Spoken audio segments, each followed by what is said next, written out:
The next question is, how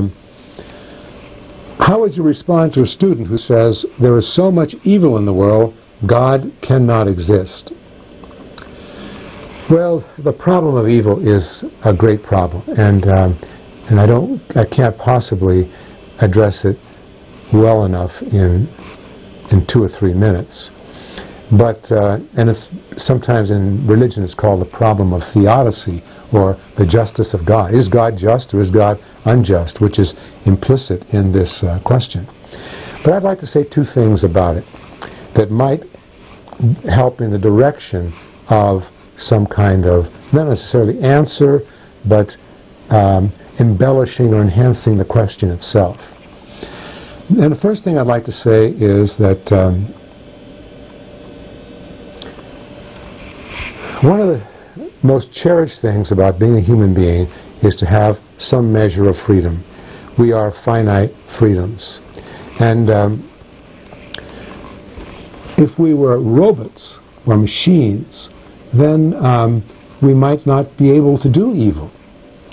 And but would that be as wonderful a thing as having the freedom, the possibility of doing good, or the possibility of acting in ways that are inappropriate or destructive? And in there is the question of human freedom. And I think we do have a measure of finite freedom. We're determined by a number of things, our culture, our families, but still we are these finite freedoms who can choose. And we really should value that freedom and not want to be determined robots, just going in an orbit. Would that be better? The second thing I want to say about the question of evil and the business of the existence of God has to do not so much with humans and human freedom, but with God. And that is, I would say, what kind of God image do you have? Ask yourself that question. Is your God image one of some all-powerful entity who could step in and stop what we consider evil, and but just refuses to do it because maybe he likes to see people, or she likes to see people suffer? I mean, that kind of image of God is a rather monstrous image of God.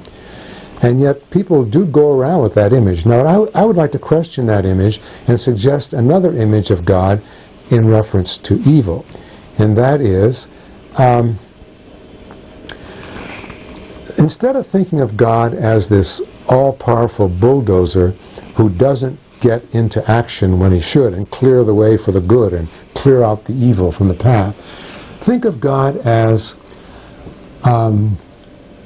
a luring friend, as someone who beckons us forward, who lures us on to fulfill the best potentialities we have in ourselves, and communally, and not only individually, but communally.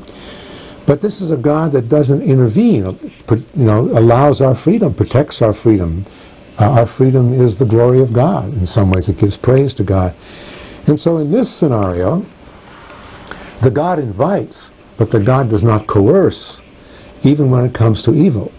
And so we live in a very precarious kind of world in which we can answer the call to, the lure to that which is more enhancing of the individual person and of society around us, or we can, and through various conditionings, I'm not being very subtle about this now, because there are various conditionings. And if you're beaten as a child, you may be so conditioned that you're going to do some evil things later on. So conditionings are all different.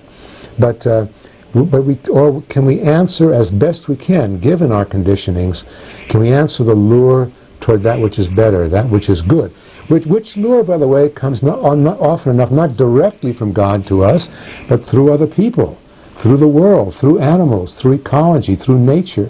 The lure toward that which is better, the overcoming of evil, comes through all these means. So, again, in summary, I would say that 2 points. One is human freedom, and the second is your image of God. But help us not solve the problem of evil and the existence of God, but help us maybe think in a more enriching way about it.